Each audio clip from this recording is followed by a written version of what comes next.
इंदिरा गांधी आयुर्विज्ञान संस्थान यानी आईजीआईएमएस में एमबीबीएस और पीजी फाइनल ईयर परीक्षा को लेकर कथित पेपर लीक और अनियमितताओं के आरोप सामने आए हैं। एक ईमेल के जरिए आरोप लगाया गया है कि परीक्षा से पहले प्रश्न पत्र उपलब्ध कराए गए और उत्तर पुस्तिकाओं में भी छेड़छाड़ की गई। सूत्रों के अनुसार परीक्षा विभाग के एक कर्मी पर पैसे लेकर पेपर लीक कराने का गंभीर आरोप है।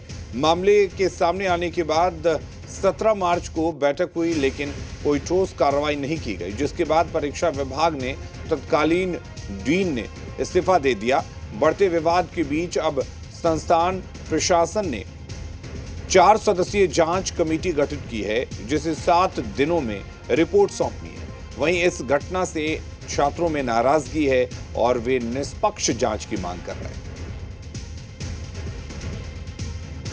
पटना के आईजीआईएमएस में एमबीबीएस और पीजी के फाइनल परीक्षा में पेपर लीक और जो आंसर शीट है उसमें गड़बड़ी का मामला जो है वो सामने आया है। आपको बता दें कि 13 मार्च को एक मेल आता है डीन के ईमेल आईडी पर, जिस मेल में लिखा होता है कि 40 से 50 ऐसे स्टूडेंट्स हैं जिनके पेपर के साथ जो है छेड़छाड़ की गई है। कहीं पेपर लीक का मामला है तो कहीं आंसर शीट से छेड़छाड़ का मामला है। बताया जा रहा है कि आंसर शीट और पेपर को लेकर लाखों की लेन देन हुई और हेरा फेरी का जो आरोप है वो लगाया गया है, जिसको लेकर पटना के आईजीआईएमएस अस्पताल में एक बैठक भी हुई है। जब वो मेल आया है उसके बाद उच्च स्तरीय बैठक की गई है और उसके बाद एक कमेटी का गठन किया गया है। 4 सदस्यीय टीम की कमेटी बनाई गई है और उसमें लगातार ये आरोप लगाए जा रहे हैं कि इस तरीके के मामले पहले भी हुए हैं, लेकिन उस पर कोई कार्रवाई नहीं हुई है। जो मीटिंग में बातें हुई उसके मिनट्स में ये लिखा गया है कि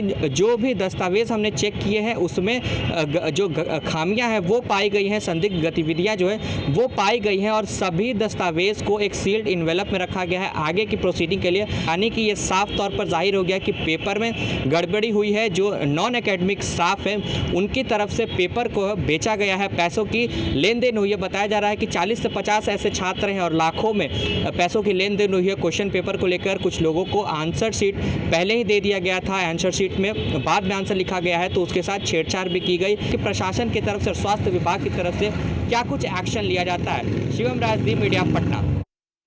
वैशाली के बेलसर थाना क्षेत्र के मोना विशनपुर गांव में एक दिल दहला देने